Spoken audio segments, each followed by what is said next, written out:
계속해서 레위인과 관련된 말씀입니다. 어떻게 보면 뭐 저 됐고 그냥 시키는 대로 해. 예를 들면 그렇게 할 수도 있습니다.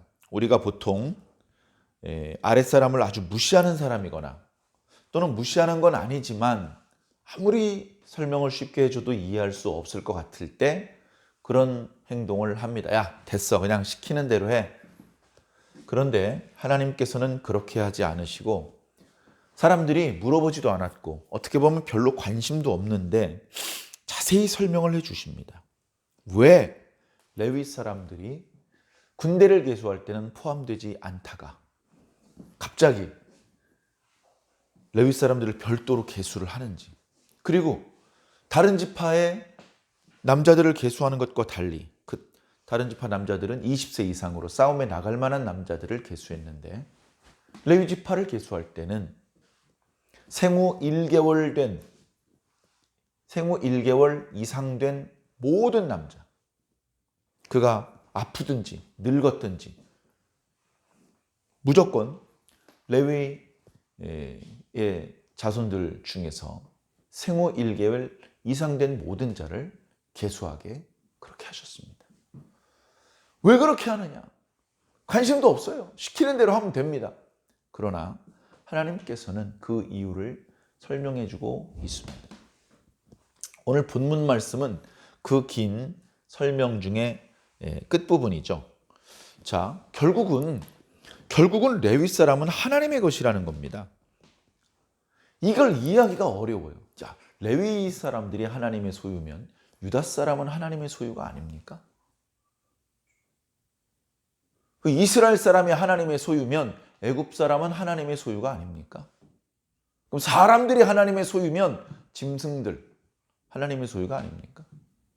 생물들이 하나님의 소유면 무생물들은 하나님의 소유가 아닙니다. 다 하나님의 소유잖아요. 그런 의미의 소유권, 그런 것을 말씀드리려는 것이 아니고 또 권리에 대해서 말씀하시는 것이죠. 권리. 레위인에 대해서는 너희들이 야, 세금 내, 야, 싸움에 나가 라고 할 권리가 없다. 레위인에 대해서는 너희들이 터치하지 말아라. 레위인은 별도다. 레위인은 너희들이 시키는 거 안 해. 내가 시키는 것만 해. 라는 뜻입니다. 레위 사람들은 다 내 거라는 것이죠. 왜 갑자기 그렇게 됐죠? 어떻게 보면 갑자기 그렇게 된 것 같습니다. 야, 모세야, 네가 레위 지파니까 레위 사람들만 좀 이렇게 편애하고 유리한 제도를 만드는 거 아니야, 네가? 하나님께로부터 계시가 오는 것을 백성들이 모르기 때문에 모세가 다 지어낸 거라고 생각할 수도 있습니다. 그러나 레위인이 되는 것은 결코 행복하거나 결코 더 좋아지는 것이 아닙니다. 우리에게는 더 좋아지고 더 나빠지고가 중요하지 않아요. 아이씨, 내가 장로가 돼야지. 난 장로 절대로 안 해. 내가 목회자가 돼야지. 난 목회자는 절대로 안 해. 이게 목회자가 되면 더 좋아지고 아니면 목회자를 안 하면 더 좋아지고 그래서 나는 목회자를 안 할 거야. 아니, 난 그래서 목회자를 할 거야. 그렇게 우리가 자신에게 유리할 것 같아서 선택을 하는 것이라면 뭔가 잘못된 것입니다. 우리는 유분리가 무의미합니다. 유분리가 무의미해요. 여러분, 내가 육군으로 갈지 해군으로 갈지 어떤 게 더 유리합니까? 의미가 없습니다. 그럼 생각해 보세요. 육군으로 가는 게 유리할 것 같아요. 여러 가지로 생각해 봤을 때. 그 육군으로 갔어요. 근데 문제는 뭐냐면 우리나라가 졌어. 우리나라가 일본과 전쟁에서 졌어. 또는 뭐 중국과 전쟁에서 졌어요. 그럼 내가 육군에 있는지 해군에 있는지 뭐가 무슨 상관입니까? 그냥 진 거예요. 자, 이겼어요. 전쟁에서 이겼어. 육군에 있으면 어떻고 해군에 있으면 어떻습니까? 이기면 된 거잖아요. 그러니까 전체가 승리하고 전체가 패배하는 그게 중요한 것이지 그 속에서 내가 조금 더 덜 손해봤다. 내가 조금 그래도 더 편한 것 같다. 내가 조금 더 좋은 자리에 있는 것 같다. 이런 생각을 하는 것이 얼마나 어리석고 미련한 생각입니까? 우리 교회에서도 마찬가지예요. 어떤 목사님은 성도들도 별로 없고 그 지역도 전도가 잘 안 되는 지역에서 사역을 하십니다. 그러다 보니까 경제적으로도 어려워요. 좋은 옷도 못 입고요. 피부도 거칠하고 흰머리가 벌써 동갑내비 다른 목사님들보다 훨씬 많습니다. 염색할 수 있는 여유도 없어요. 새벽부터 밤늦게까지 뛰어다니십니다. 구두 뒤축이 다 달아 빠지도록. 근데 또 다른 목사님들 배가 나왔어. 배가 불룩하게 나왔어. 살이 붙어가지고 온 얼굴에 번들번들 기름기가 있고 좋은 차 타고 다니고 자기가 운전도 안 해요. 기사 두고. 그리고 사람들 많이 모여 있는 곳. 그래서 이제 강사비를 많이 주는 곳. 그런 데만 찾아다니고 그러면서 자신이 더 유능하기 때문에 마땅히 이런 대접을 받아야 된다. 예를 들면 그런 생각을 한다면 그 얼마나 어리석은 생각입니까? 얼마나 어리석은 생각입니까? 우리 모두가 한 팀이라는 걸 모르고 있는 거예요. 그래가지고 빨리 교회를 부흥시키지 못한 목사들을 보면서 무시하고 비난하고 어깨에 힘주고 하늘 무서운 줄 모르면 그럴 수 있겠죠. 하늘이 없으면 땅만 보고 살 수밖에 없지 않겠습니까? 땅의 논리대로 살려면 그렇게 살아야 되겠죠. 자, 레위 사람은 하나님의 소유입니다. 그렇기 때문에 그 누구도 야, 니네들은 왜 세금 안 내? 야, 니네들은 왜 군대 안 가? 라고 말하면 안 된다는 것입니다. 그 기원을 우리가 이제 어저께 묵상했던 말씀을 보면 애굽에서 나올 때 10가지 재앙을 애굽 땅에 쏟으셨는데 그 중에 마지막 10번째 재앙이 장자들을 죽이는 재앙이었습니다. 그때 장자들이 다 죽어야 했습니다. 장자들의 목숨을 하나님께서 다 가져가셨다고요. 장자들의 목숨은 하나님 겁니다. 그래서 하나님께서 내 꼴 내가 가져갔다는 누가 뭐라 그랬겠습니까? 그 목숨이 하나님 거인 줄도 모르는 무지렁이들이었던 것인데 당신이 누구신지 보여주신 것이죠. 이거 원래 내 거야! 가져가신 겁니다. 얼마나 크고 두려운지 모릅니다. 애굽이 두 손 두 발 다 들었습니다. 이스라엘은 나가라. 그때 이스라엘 사람들의 장자들은 죽이지 않으셨습니다. 왜 죽이질 않았죠? 원래 이스라엘 편이니까? 그렇게 유치한 수준에서 머무르려고 하시면 이 성경 말씀이 왜 이런 말씀까지 기록되어 있지 싶은 말씀이 절반 이상이 됩니다. 내가 그냥 이해하기 쉬운 대로 이해할 거면 성경 말씀도 필요 없는 거죠. 그러니까 이제 마태복음, 마가복음, 누가복음, 요한복음을 읽어야 되는데 그걸 안 읽고 내가 복음을 읽습니다. 내 마음대로 생각하는 것이 내 마음대로. 내 생각을 내려놓고 주님의 생각을 받아들이는 것, 그게 사는 길입니다. 내 생각을 내려놓는 것, 그걸 다른 말로 겸손이라고 합니다. 내 생각을 내려놓아야 상대방의 생각을 들을 수가 있고 배울 수가 있고 깨달을 수가 있는 것입니다. 그래, 그 장자들의 목숨의 소유권이 하나님께 있어요. 자, 그럼 이스라엘 사람들은 어떻게 해야 되느냐? 아이고, 이거 원래 하나님 건데 그냥 가져가시죠 뭐. 해가지고 장자들을 다 죽일 수도 있겠죠. 근데 죽고 싶습니까? 다른 방법이 있다면 하나님 다른 방법으로 해주십시오. 그래? 그러면 장자들의 목숨 대신 레위 사람들 나한테 바쳐라. 레위 사람들을 죽여서 바치라는 뜻은 아닙니다. 그냥 레위 사람들을 바치라는 겁니다. 아이고 하나님, 그런 방법으로 우리 장자들을 살려주신다니 감사합니다. 레위 사람들을 하나님께서 받으시옵소서. 이 레위 사람들에 대해서는 우리가 세금을 요구하지도 않고 병역의 의무를 강요하지도 않겠습니다. 아이고, 이렇게 해서 우리 목숨을 살려주신다면 너무나 감사합니다. 그런 차원에서 레위 사람들이 하나님의 소유가 된 것이고, 장자들의 목숨은 계속해서 하나님의 소유가 되는 것입니다. 그래서 정확하게 그 목숨의 값을 따지기 위해서 숫자를 헤아린 거예요.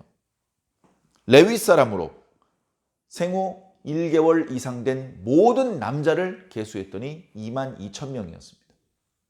오늘 말씀에 보니까 이제 레위 사람들을 제외하고 나머지 이스라엘 12지파 중에서 처음 태어난 남자를 계수해라.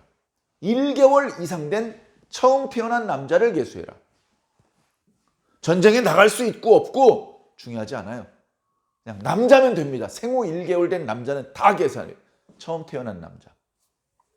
계수를 했더니 22,273명이었습니다.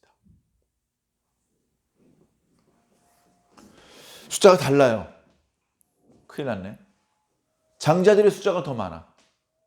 장자 22,000명은 레위 사람 22,000명으로 그 생명의 값을 하나님께 지불하고 안전하게 살아남을 수 있어. 근데 273명은 어떡하냐? 이 273명의 목숨을 대신해 줄 레위 사람이 없는데? 그럼 죽어야지. 하나님, 어떻게 다른 방법 없을까요? 아유, 불쌍한 것. 내가 다른 방법을 일러주겠다. 너희들은 돈으로 생명의 값을 내라. 그래서 생명의 값을 대신해서 내는 돈이라고 해서 속전이라고 합니다. 속전. 목숨을 속량해주는 돈, 속전. 그래서 5세겔씩 내게 했습니다. 5세겔씩 낸 사람이 273명. 그 곱하니까 얼마가 이제 나온 거예요. 제가요, 계산도 해봤어요. 뭐 어려운 계산도 아니고 딱 맞습니다. 그래서 하나님, 이 돈을 받으시고 우리의 목숨을 살려주시다니 너무나 감사합니다 하면서 그 돈을 낸 거예요. 누구한테 내? 하나님께 내야 되잖아. 아니, 돈을 누구한테 내? 모세한테 내? 하나님께 내야 되죠. 왜? 목숨의 주인이신 하나님께서 돈 받고 목숨을 다시 돌려주신 거니까 하나님께 주셔야죠.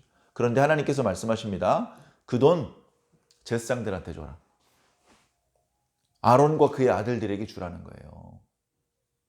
그러면 그들은 그 돈을 생활비로 쓸 수도 있고 성막을 유지 보수 관리하는 데 쓸 수도 있고 이렇게 해서 성전세의 기원이 되는 것입니다. 이 이야기 속에서 뭐 이런 얘기를 다 하시지? 뭐 예를 들면 그렇게 생각하실 수도 있겠습니다만 그 속에 속된 말로 공짜는 없다는 겁니다. 공짜는 없어. 여러분, 누구든지 나에게 와서 물과 포도주를 사라. 값없이 와서 사라. 앞뒤가 좀 안 맞습니다. 사라는 뜻은 값을 치르고 가져가라는 뜻인데 값없이 사라고 하십니다. 이 말의 의미를 잘 이해를 해야 돼요. 공짜가 아니에요. 내가 너무나 목이 말라. 하마터면 죽을 뻔했어. 다행히 마을에 왔어. 거기서 마을 사람들한테 물을 달라고 해서 물 한 모금 마시면 난 살 수 있어. 살 수 있어. 그래서 물을 마셨어. 아이고 감사합니다. 물값이 공짜겠니? 물값이 공짜겠냐고. 건조 지방에는 물값이 비쌉니다. 물값이 비싸요. 물값이 기름값보다 비쌉니다. 요즘도 그러는지는 잘 모르겠습니다만 우리나라는 물은 지천에 널려 있고 요즘은 그렇게 물 낭비하면 안 되는데 지천에 물이 있으니까 흔한 줄 귀한 줄 모르고 기름, 석유 이런 거는 탱크에다 잘 담아가지고 울타리, 철조망을 쳐놓고 보초가 경계 근무를 씁니다. 아무도 못 가져가게 하려고. 왜? 비싸니까. 근데 건조지방에 가면 거긴 기름이 많아. 거긴 산유국이야, 산유국. 기름 탱크는 아무데나 굴러다녀. 울타리 안에 보관하는 게 아니야. 근데 물탱크에 철조망으로 다 울타리를 쳐놓고 그 앞에 경비병을 세워놓습니다. 물탱크 앞에서. 물이 더 비싸. 여러분, 요즘 우리들이 마시는 물도요, 그렇게 싸질 않습니다. 여러분, 물 1리터에 얼마입니까? 물 1리터에. 편의점에서 500cc짜리 두 병 사면 1리터잖아요. 500cc 한 1,500원 합니까? 1,000원쯤 합니까? 그럼 두 병 2,000원이네요? 물 1리터에 2,000원이에요. 휘발유 얼마예요? 1,650원. 물이 더 비싸네요. 물론 수돗물이나 다른 물은 훨씬 저렴하죠. 그러나 편의점에서 파는 걸로 만약에 계산을 한다면 물이 더 비쌉니다. 지금도. 물 막 함부로 쓰면 안 돼요. 자, 내가 돈을 안 냈을 뿐이지 누군가는 값을 치른 겁니다. 그걸 공짜야 이거. 이거 거저야. 거저하면 뭐라 그래? 아무 가치가 없는 것 같잖아요. 거기 돈을 지불할 만한 가치가 없는 싸구려. 아무 가치가 없는 것 같잖아요. 네가 돈을 안 내서 그렇지 누군가는 엄청난 대가를 지불한 거야. 네가 돈을 안 냈을 뿐이지. 물값이 비싼데 저 사람이 불쌍하니 그 비싼 물값 내가 내겠어. 나 돈 많어. 내가 물값을 내겠어. 저 사람 그냥 물 마시게 해주시오. 그러니까 그 사람은 물이 공짜인 줄 알고 막 계속 마시는 거야. 한 병 더 주시오. 또 마시고 또 마시고. 네가 돈을 안 냈을 뿐이지 물이 공짜는 아니란 말입니다. 물은 귀중한 것이고 물은 죽은 사람을 살리는 힘이 있는 것이에요.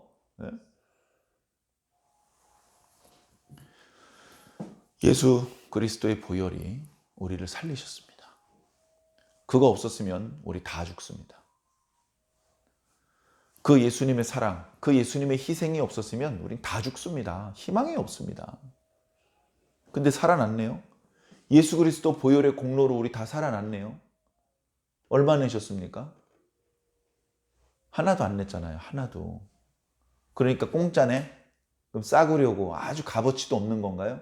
예수 보혈이 흔하디 흔한 거고 뭐 값어치도 없고 싸구려고 막 그런 겁니까? 네가 돈을 안 냈을 뿐이지 네가 모르는 누군가는 어마어마한 대가를 치른 거야. 네가 돈을 안 냈을 뿐이고 네가 그걸 모르고 있는 것뿐이야.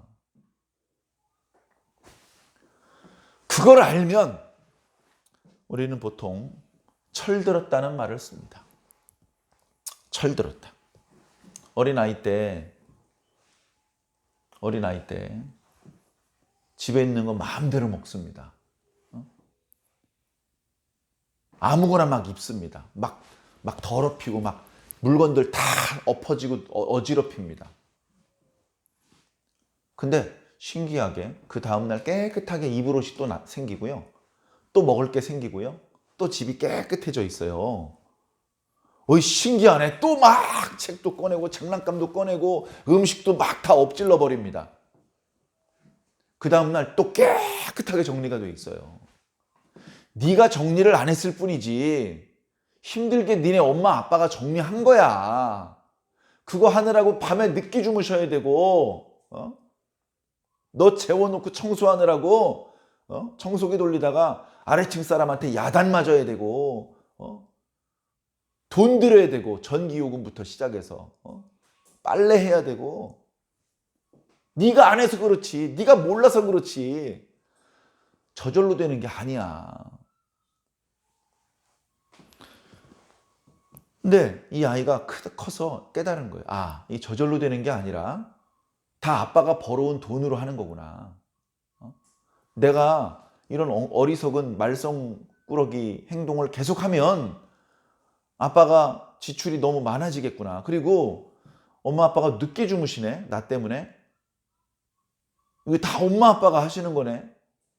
엄마는 나한테 소중한 존재인데 엄마가 요새 나 때문에 잠도 잘 못 자고 낮에 피곤해서 꾸벅꾸벅 졸고 있고 피부에 주름살도 생긴 것 같아. 막 너무 미안해. 그러면 철된 거예요. 아, 이게 다 공짜가 아니구나. 이거 다 값을 주고 사온 거구나. 그때부터는 야 임마 아껴 써! 라고 하지 않아도 스스로 아껴 쓰는 것이죠. 왜? 철들었으니까. 우리 신앙이 영적으로 철들어야 됩니다. 신앙 없는 사람들은요, 전부 철 안 든 사람이에요. 자기 아버지도 모르고 아버지 얼굴에 돌팔매질하는 사람들이에요. 철 안 든 정도가 아닙니다. 우리 신앙인들 온도 차이가 있어요. 신앙을 한 지 꽤 오래됐는데도 불구하고 철이 안 든 신앙인도 있고요. 교회 온 지 얼마 안 됐는데 철든 그런 신앙인도 있습니다. 우리 철들어야 됩니다. 우리가 얼마나 큰 사랑과 은혜를 입고 있는지 생각해야 돼요. 공짜가 아니에요. 그렇게 해서 레위 사람의 왜 하나님의 소유인지, 레위 사람들이 왜 존재해야 되는지, 단순히 성막에서 일 시킬 사람이 필요하니까 그런 개념이 아닙니다. 그런 역할도 있지만 그보다 더 근본적인 의미가 있는 겁니다. 별것 아닌 것 같지만, 경우에 따라선 나와는 상관이 없는 것 같지만 그게 상관이 없지 않습니다. 결국 그것이 우리 모두와 관련이 있는 것입니다. 이스라엘 3대 절기 중에 무교절과 또 오순절과 초막절이 있습니다. 오순절은 이제 77절이라고도 하죠. 그 절기 중에 77절하고 초막절은 왜 그런 절기가 만들어졌는지 충분히 이해할 수 있습니다. 자, 오순절, 77절, 그 계절은 맥추절이라고도 하는데 보리가 추수되는 계절이에요. 그 추수감사의 의미가 있는 것이죠. 보리가 추수되는 거예요. 그리고 초막절은 밀이 추수가 돼요. 밀뿐 아니라 그 밖에 거의 모든 농작물들이 그때 추수가 됩니다. 그러니까 맥추절보다 초막절이 더 성대해요. 자, 그런데 무교절은 왜 하죠? 무교절? 뭐 농사 지어가지고 뭐 나오는 소출이 있는 때도 아니고, 거기다가 무교절에는 무교병을 먹어야 되는데, 그런 이제 말랑말랑한 빵을 먹지 말고 딱딱한 빵을 먹으라는 뜻인데, 이런 절기를 왜 해야 되는 거야? 6월절 밤날 6월절 만찬 먹잖아요. 그 무교병을 찍어가지고 급하게 먹어야 돼요. 왜 그렇게 해야 되냐고요. 자녀들이 아빠 오늘은 왜 이렇게 먹어? 라고 물어보게 만들려고 그렇게 하신 거예요. 자녀들이 아빠 왜 오늘 밤엔 이런 식으로 먹어요 이거를? 이렇게 물어보거든. 랑 예전에 너희들을 애굽에서 구원하셨던 하나님께서 구원하셨던 그 밤에 애굽의 장자들은 다 죽이시고 이스라엘의 장자들을 살리셨단다. 그리고 그 일 때문에 우리가 애굽의 노예에서 이렇게 이스라엘 백성이 될 수 있었단다. 다 하나님 덕분에, 다 하나님의 은혜고 하나님의 능력이고 하나님의 구원이야. 그렇게 대답을 해주게 하기 위해서 6월절 절기를 만드신 거예요. 그러니까 추수감사의 의미가 있는 게 아니에요. 더 근본적인, 이스라엘이 어떻게 존재할 수 있었는지, 이스라엘이 존재 밑에 하나님의 존재가, 하나님께서 어떤 행동을 하셨기 때문에 이스라엘이 지금 이렇게 존재할 수 있었는지를 설명해 주는, 그죠? 그런 절기예요. 너무나 중요한 절기입니다. 하나님을 다시 기억하게 만드는 절기. 하나님 없으면 아무것도 안 되는구나 라는 것을 깨닫게 해주는 절기인 것입니다. 레위인의 존재도 비슷합니다. 레위인이 존재하니까 우리 장자들이 죽지 않고 지금 이렇게 살아있는 겁니다. 레위인이 저기 존재하니까. 레위인이 없으면 우리가 죽어야 돼요. 우리 목숨값 대신 레위인을 하나님께서 받으신 거니까 레위인은 건들지 마. 아무리 바빠도 레위인 불러다가 일 시키지 말고, 레위인 불러다가 군대 보내지 말고, 레위인 불러다가 세금 내라고 하지 마. 레위인은 하나님의 몫이야. 레위인의 숫자는 지나치게 많아도 안 되고 적어도 안 되겠죠. 이상적이기로는 이스라엘 백성들의 장자들의 숫자 정도 되면 될 것 같습니다. 그것을 억지로 조정할 수 있는 것은 아니지만 오늘 말씀에 레위인의 규례를 말씀하심으로 해서 레위인이 왜 하나님의 소유인지, 그리고 혹시 이스라엘의 장자들의 숫자가 레위 사람들보다 더 많은 경우에는 어떻게 하는 것이 좋은지 그 부분에 대해서 말씀해 주셨기 때문에 이제부터는 두려워할 필요가 없이, 부담을 느낄 필요가 없이, 한 사람당 5세겔이면 그렇게 큰 돈이 아닙니다. 1년에 5세겔. 그러면 그 정도로 가볍게 하나님 앞에 바치고 내 생명이 하나님께로부터 왔구나, 하나님의 은혜로구나, 그걸 깨닫는 그런 시간을 1년에 한 번씩 갖고 그리고 그냥 편안하게 살면 되는 것이죠. 사랑하는 성도 여러분, 이 이야기를 통해서 제가 말씀드렸던 것처럼 우리는 예수 그리스도의 보혈의 은혜, 그걸 생각하지 않을 수가 없습니다. 우리가 지금 이렇게 멀쩡히 살아있고 심지어 하나님을 아버지라고 부를 수 있는 모든 밑바탕에는 예수 그리스도의 보배로운 피 흘리심이 있었기 때문에 가능합니다. 그 피 때문에 우리가 용서받고 그 피 때문에 우리가 하나님께 가까이 갈 수 있게 된 것입니다. 그게 아니었다면 우리는 여전히 하나님을 두려워해야 되고 하나님을 피하여 도망가야 되고 숨어야 됩니다. 그러나 이제 숨지 마시고 두려워하지 마시고 하나님 앞으로 나오시기 바랍니다. 우리와 하나님 사이에 예수 그리스도께서 서 계셔서 우리를 위해서 변호해 주시고 우리 편을 들어주시고 우리에게 필요한 모든 것들을 공급해 주실 것입니다. 오늘도 그 은혜 안에서 기뻐하며 평안을 누리시기를 예수님 이름으로 간절히 축원합니다.